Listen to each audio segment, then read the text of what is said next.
They- దేవుని పరిశుద్ధ నామానికి మహిమ కలుగును గాక. మన ప్రభును ప్రియ రక్షకునైన యేసు ప్రభు యొక్క నామంలో దేవుని సన్నిధికి కూడి వచ్చిన మీ అందరికీ కూడా పేరు పేరు వరుసన నా వందనాలు చెల్లిస్తున్నాను. అయితే నా ప్రియమైనటువంటి వాళ్ళ గత కాలం అంతా కూడా మనల్ని కాచి కాపాడి మనకు ఆరోగ్యం ఇచ్చి మన కొదువులు కొరతలు తీర్చి మన అవసరాలన్నింటినీ కూడా తీర్చి మనకు సహాయం చేసి మనల్ని కాపాడుతూ వస్తున్నటువంటి దేవునికి ఏమిచ్చినా రుణం తీర్చుకోలేం. మన రక్షణ పాత్ర చేత పట్టుకుని కృతజ్ఞతాస్తుతులు చెల్లించవలసిన వారంగా ఉంటున్నాం. యెషయా గ్రంథం 49వ అధ్యాయం 14వ వచనం నుంచి 16వ వచనం వరకు చూస్తే, అయితే సియోను యెహోవా నన్ను విడిచిపెట్టి ఉన్నాడు, ప్రభు నన్ను మరచి ఉన్నాడని అనుకుంటున్నది. స్త్రీ తన గర్భమున పుట్టిన బిడ్డను కరుణించకుండా తన చంటి పిల్లను మరచునా వారైనా మరుచుదురు కాని నేను నిన్ను మరువను. చూడుము, నా చేతుల మీద నేను నిన్ను చెక్కి ఉన్నాను, నీ ప్రాకారములు నిత్యము నా ఎదుట ఉన్నవి. సియోను అంటుంది, యెహోవా నన్ను విడిచిపెట్టాడు, నన్ను మర్చిపోయాడు అని అంటా ఉంది. అయితే దేవుని యొక్క వాక్యంలో చూస్తే మనం స్త్రీ తన గర్భమున పుట్టిన మరి బిడ్డను కరుణింపకుండా తన చంటి పిల్లను మరచున. అయితే చంటి పిల్లను తల్లి మరచునేమో కానీ నేను నిన్ను విడువను, నేను నిన్ను మరువను. చూడుము, నా అరచేతుల మీద నిన్ను చెక్కి ఉన్నాను, నీ ప్రకారాలు నా ఎదుట ఉన్నవి. అలాగే మనం కూడా మన బాధలు శ్రమలు ఎన్నెన్నో సందర్భాల్లో దేవుడు మనల్ని విడిచిపెట్టాడని, ఆయన మనల్ని మర్చిపోయాడని మనం తరచుగా తెలుస్తాము.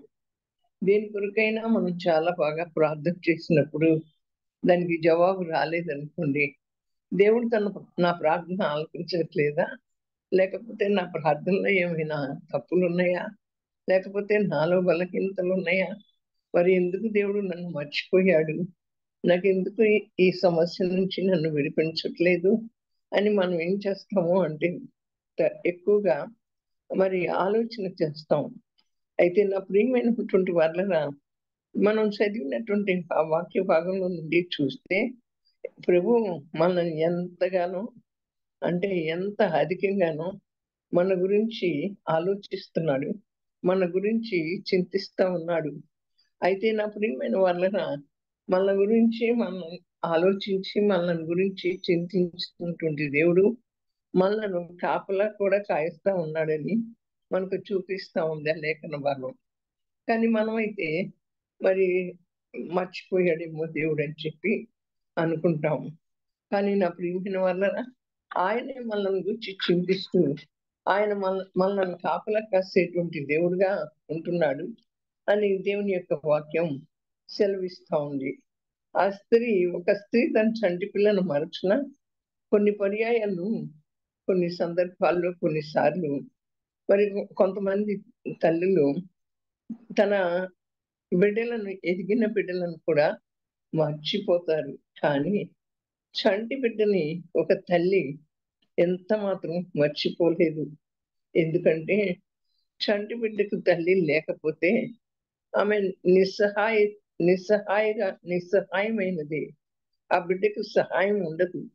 చంటి బిడ్డను తల్లి మర్చిపోతే ఆ బిడ్డకి సహాయం ఉండదు. కనుక ప్రభు ఏమంటున్నాడు అంటే, మరి ఆయన బయలుపరిచినటువంటి ఆసక్తికరమైనటువంటి సత్యం ఏంటంటే, ఆ తల్లి తన పాలు త్రాగు చంటి పిల్లను ఒకవేళ మరిచిపోయి కరుణింపకుండా ఉండిన ఆయన మనల్ని ఎన్నడూ మరవడు. పాలు త్రాగేటువంటి చంటి బిడ్డను ఆ తల్లి మరిచిపోయి కరుణింపకుండా ఉండిన దేవుడు మాత్రం మనలను ఎన్నడు విడువడు, మరవడు, ఎడబాయడు. అది ఎంతో గొప్ప సత్యం కదా. దేవుడు చెప్తున్న మాట. ఆమె చంటి బిడ్డను తల్లి ఎప్పుడూ కూడా విడిచిపెట్టదు, మరిచిపోదు. కానీ ఒకవేళ మర్చిపోయి విడిచిపెట్టి కరుణింపకుండా ఉన్నా నేను మాత్రం తల్లి కన్నా తండ్రి కన్నా ఉత్తమమైన దేవుడిగా ఉండి ఒకని తల్లి వాడిని ఆదరించినట్లుగా నేను మిమ్మల్ని ఆదరించి మిమ్మల్ని విడిచిపెట్టే దేవుడని కాను, మిమ్మల్ని ఎడపాసేటువంటి దేవుడని కాను, ఎప్పుడు కూడా ఎడపాయను అని చెప్పి చెప్తా ఉన్నాడు. మన సమస్యకి జవాబు రాకపోయినా కొన్ని కొన్ని పరిస్థితుల్లో మనం ఉన్నటువంటి పరిస్థితులకి మనం ప్రార్థన చేస్తా ఉన్నప్పుడు దేవుడి నుంచి జవాబు పొందుకోలేనప్పుడు మరి ఇలాగే అనుకుంటాం. మరి దేవుడు మర్చిపోయాడు, ఎంత ప్రార్థన చేసినా కూడా నా పరిస్థితులు మారట్లేదు. ఒకవేళ ఒక వివాహం జరగట్లేదనో, బిడ్డలు కలగట్లేదనో, కుటుంబంలో మనస్సు సమాధానం లేదనో, మరి బిడ్డలను గురించి, పిల్లలను గురించి కూడా సమాధానం లేదనో, ఎంత ప్రార్థన చేసినా కలగట్లేదు. ఒక ఉద్యోగానికి అప్లికేషన్ పెడతా ఉన్నప్పుడు ఏ ఉద్యోగం రావటం లేదనో, దేవుడు నన్ను మర్చిపోయాడేమో, ఇక దేవునికి ఇష్టం లేదేమో అని చెప్పి అనుకుంటాం. కాదు కానీ సంటి పిల్లని మరి తల్లి మరచునేమో కానీ కరుణింపకుండా ఉండునేమో కానీ నేను మిమ్ములను మాత్రం మరిచిపోను అని చెప్తూ ఉన్నాడు. అయితే యెషయా గ్రంథం 54వ అధ్యాయం 10వ వచనంలో పర్వతాలు తొలగిపోయినా, మెట్టలు తత్తరిల్లినా నా కృప నిన్ను విడిచిపోదు. పర్వతాలు తొలగిపోయినా తొలగిపోవచ్చు, మెట్టలు తత్తరిల్లొచ్చు, కానీ నా కృప నిన్ను విడిచిపోదు. ఆయన కృప వలన ఎప్పటికీ కూడా, అది ఎంత భయంకరమైనటువంటి పరిస్థితులు వచ్చినప్పటికీ, పర్వతాలు తొలగిపోయినా, మెట్టలు తత్తరిల్లినా, అంటే భూకంపాలే వచ్చినా, తుఫాన్లే వచ్చినా, మరి పర్వతాలు పడిపోతున్నా, తొలగిపోవడం అంటే మరి పర్వతాలు పడిపోవటమే కదా. ఈ మెట్టలు తత్తరిల్లి అంటే భూకంపం వస్తే భూమి దద్దరిల్లుతుంది కదా.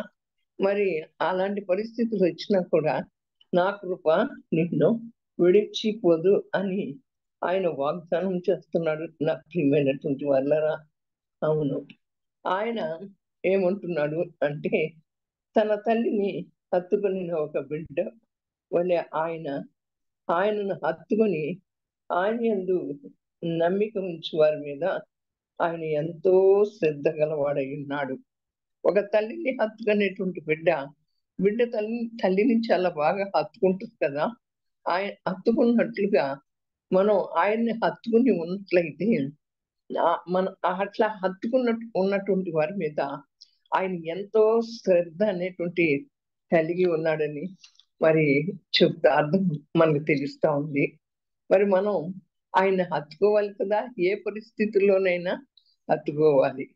అది సమాధానం ఉన్నా, సమాధానం లేకపోయినా, మరి అననుకూల పరిస్థితులైనా మనం, అంటే నా ప్రియమైన వాళ్ళరా, కొన్ని పరిస్థితుల్లో మనకి ఏం చేయాలో తోచుకున్నటువంటి విధంగా ఉంటుంది. అటువంటి పరిస్థితుల్లో కూడా మనము ఆయనని హత్తుకోవాలి. ఒక బిడ్డ తల్లిని ఏ రీతిగా హత్తుకుంటుందో మనము ఆయన ఆ రీతిగా హత్తుకుంటే ఆయన మన మీద ఎంతో శ్రద్ధ చూపిస్తాడు. అయితే నా ప్రియమైన వాళ్ళరా, చూడు, నా అరిచేతిలో నేను నిన్ను చెక్కి ఉన్నాను. మన శరీరంలో ఉన్నటువంటి భాగాలన్నిటికంటే అరిచెయ్యి మరి చాలా దగ్గరగా ఉంటుంది. మన అరిచెయ్యి మరి చాలా దగ్గరగా ఉంటే అరిచెయ్యిలో రాసినటువంటి దాన్ని మనం ఎల్లప్పుడూ కూడా చూడగలుగుతాం. మరి ఒక ఒక వ్యక్తి యొక్క చేతి మీద మరి చెక్కబడినటువంటి పేరు ఆ మనిషి యొక్క కన్నుల ఎదుట ఎల్లప్పుడూ ఉంటుంది కనుక దానిని అతడు మరువలేడు. మరి మన చేతి మీద చాలా మంది పేర్లు చెప్పుకుంటూ ఉంటారు, తమకు ఇష్టమైనటువంటి వారి పేర్లను. మరి అది ఆయన కన్నుల ఎదుట ఉంటుంది కాబట్టి ఆయన మరవలేడు. అలాగే దేవుడు మనల్ని అరచేతిలో చెక్కుకున్నప్పుడు ఈ అరచేయి ఆ ముఖానికి చాలా దగ్గరగా ఉంటుంది. అరచేతిలో చెప్పుకున్నటువంటి మన పేరును ఆయన ఎల్లప్పుడూ కూడా మర్చిపోకుండా చూస్తూ ఉంటాడు. నా ప్రియమైనటువంటి వారుగా, అయితే మన పేరు ఆయన యొక్క అరిచేతుల మీద మరి లిఖింపబడింది కనుక, మరి ఒట్టిగా లిఖింపబడలేదు, కానీ అది చెక్కబడి ఉన్నది. లిఖించారనుకోండి, అది చెరిగిపోతుంది. చెక్కబడితే అది ఎప్పటికీ కూడా అది తీసివేయబడదు. చెక్కబడటమే చాలా కష్టం. చాలా కష్టంతో కూడినటువంటి పని. మనం మన చేతుల మీద ఏదన్నా చెక్కితే అది మనకి ఎంత బాధ కలిగిస్తుంది. అంతేకాకుండా చెక్కబడింది చేతుల మీద చెక్కబడేటప్పుడు మనకు చాలా బాధ వస్తుంది కదా. మరి అలాగే అది చెక్కబడింది ఏమవుతుందంటే నా ప్రియమైన వాళ్ళరా, సులభముగా తీసివేయబడదు, చెరిపివేయబడదు. అంటే దానికి చూడండి, ఆయన మనలను అంత అత్యధికంగా ప్రేమించుచున్నాడు అని మనం తెలుసుకోవాలి. అయితే దేవుడు మనల్ని తన అరచేతుల మీద చెక్కుకొని ఉంటే మరి మనం మనలను ఆయన అమితంగా ఇంకెంతగానో మరి ప్రేమించి ఉన్నారు మనల్ని. ఆయన అరచేతిలో చెక్కున్నాడంటే మనల్ని ఆయన ఎంతగానో ప్రేమించి ఉన్నాడు కనుక మనల్ని విడిచిపెట్టడు, మనల్ని ఎడబాయడు, ఆయన మనల్ని మర్చిపోడు. మర్చిపోయేటువంటి దేవుడు కాదు. తల్లి తన బిడ్డను మరిచినా కూడా నేను నిన్ను మరువను, విడువను, ఎడబాయను అని సెలవిస్తూ ఉన్నాడు. ఒకవేళ మనకి జన్మనిచ్చిన తల్లిదండ్రులే మనల్ని మర్చిపోవచ్చు, కానీ దేవుడు మాత్రం మర్చిపోయేటువంటి వాడు కాదు. ఎప్పటికెప్పటికీ కూడా మనల్ని తన అరచేతిలో చుట్టుకున్నటువంటి దేవుడు ఎప్పటికెప్పటికీ కూడా మనకి మంచి మేలు చెయ్యాలని దేవుడు ఎదురు చూస్తూ ఉంటాడు. చేసేటువంటి వాడు కూడా ఉంటాడు. నా ప్రియమైనటువంటి వాళ్ళరా, నా ప్రాకారంలో నిత్యము మరి మన ప్రాకారాలు నిత్యము ఆయన ఎదుట ఉన్నాయి. మన చుట్టూ అన్ని అగ్ని ప్రాకారంగా ఉంటానని దేవుడే వాగ్దానం చేస్తున్నాడు. మన చుట్టూ అగ్ని ప్రాకారంగా ఉన్నప్పుడు మరి మన చుట్టూ ఆ ప్రాకారాన్ని దాటి మరి ఏదైనా లోపలికి ప్రవేశింపగలుగుతుందా? ఏది కూడా ప్రవేశింపలేదు. ఆ అగ్ని ప్రాకారంగా ఉండటం మాత్రమే కాక మరి ఏ శత్రువు కూడా లోనికి దూరకుండా అందులోనే జాగ్రత్తగా ఆయనే కాపలా కాస్తాడు. మన చుట్టూ అగ్ని ప్రాకారంగా ఉండటమే కాకుండా ఆ ప్రాకారంలోకి ఏ శత్రువు మరి ప్రవేశించకుండా ఆయనే మనకు ప్రాకారంగా ఉండి మనకు కాపలా కాస్తున్నాడు. ఎంతటి గొప్ప దేవుడు! ఇశ్రాయేలు కాపాడు దేవుడు, కునుకడు నిద్రించడు అని చెప్పి దేవుని వాక్యం సెలవిస్తా ఉంది కదా. నీ రాకపోకల్లో నీ దేవుడైన యెహోవా నీకు తోడై ఉంటాడు అని సెలవిస్తా ఉన్నది కదా. ఆయన మనకు కాపలా కాయటం అంటే మనకి ఎంత గొప్ప విషయమో. మన చుట్టూ అగ్ని ప్రాకారంగా ఉండటమే కాకుండా ఆ ప్రాకారంలోకి ఎవ్వరూ ప్రవేశించకుండా ఆయన మనకు కాపలా కాసేటువంటి దేవుడుగా ఉంటున్నాడు. నా ప్రియమైనటువంటి వాళ్ళరా, అయితే మన చుట్టూ అగ్ని ప్రాకారం ఉన్నప్పుడు మన మీద దాడి చేయటానికి ఏ శత్రువు కూడా లోపలికి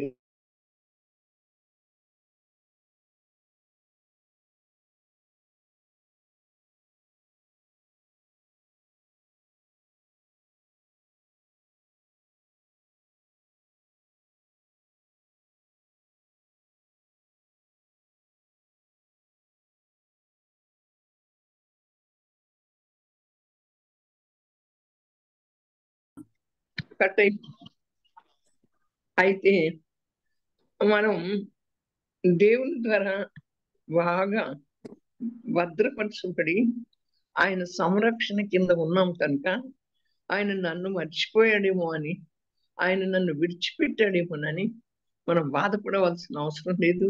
మనం చింతించవలసిన అవసరం అసలే లేదు. ఆయన చేతి కింద ఉన్నాం మనం. ఆయన చేతిలో చెక్కబడి ఉన్నాము కనుక నా ప్రియమైనటువంటి పర్లరా, మరి నన్ను మర్చిపోయాడని మాత్రం మనం అనుకోవాల్సిన అవసరం లేదు. అయితే దేవుడే మన గురించి ఆలోచిస్తున్నాడు.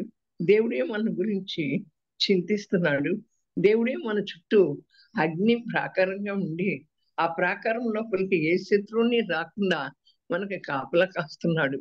ఎవరైనా వస్తే ఆ శత్రువు ఎవరైనా ప్రాకారం లోపలికి వస్తే అది అగ్నితో కాల్చబడుతుంది.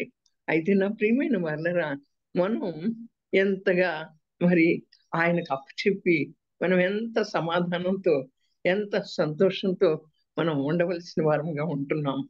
అయితే దేవుడు ఈ రీతిగా మాట్లాడుతూ వస్తున్నాడు. మరి సియోను, మరి భయపడకుము, నీవు మరి నేను నీకు ఏమంటున్నాడు, సియోను, యెహోవా నన్ను విడిచిపెట్టి ఉన్నాడని, ప్రభువు నన్ను మరిచి ఉన్నాడని మరి అనుకుంటున్నావేమో. కానీ నీవు అనుకోవద్దు ఆ రీతిగా. సియోను అంటే ఎవరు? మనమే. స్త్రీ తన గర్భమున పుట్టిన బిడ్డను మరి మరచినా మరచనేమో, కరుణింపకుండా ఉండునేమో. కానీ వారైనా మరుస్తారేమో, కానీ నేను నిన్ను మరువను. చూడు, నా అరచేతుల మీద నేను నిన్ను చెక్కి ఉన్నాను అని దేవుడు మనతో వాగ్దానం చేస్తున్నాడు ఈ దినాన. దేని గురించి అయినా దేవుడు నన్ను మర్చిపోయాడని నీవు అనుకోవద్దు. దేవుడు నా ప్రార్థన ఆలకించట్లేదా, ప్రార్థనకి జవాబు రావటం లేదా అని నువ్వు తలంచవద్దు. దేవుడు మనల్ని మర్చిపోయే దేవుడు కాదంటున్నాడు. నేను నిన్ను అరచేతుల్లో చెక్కుకొని ఉన్నాను అని సెలవిస్తున్నాడు. ఒకవేళ తల్లి తన బిడ్డను ఖండించకపోయినా మరి నేను నిన్ను కరుణిస్తాను.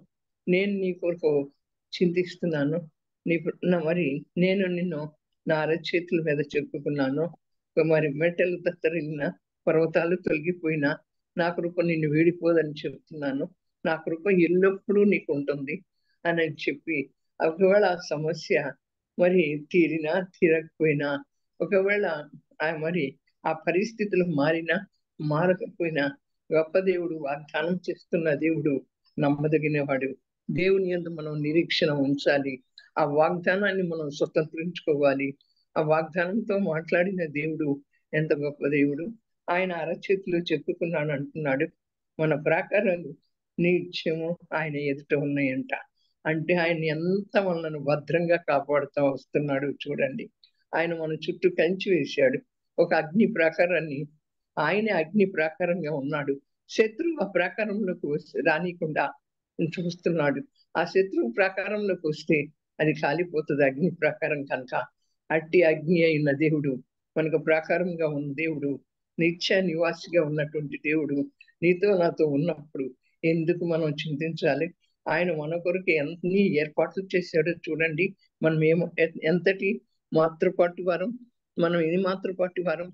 ఆయన మనల్ని ప్రేమించి ఆ పరలోకం నుంచి భూలోకంలోకి వచ్చి మన కొరకు తన ప్రాణాన్ని అర్పించి ఆ శిలువ మీద బలియాగంగా తన ప్రాణాన్ని సమర్పించిన దేవుడు మన కొరకు అంతగా ఆయన ఆశపడుతూ ఉన్నాడంటే మనం ఎంత సంతోషించాలి.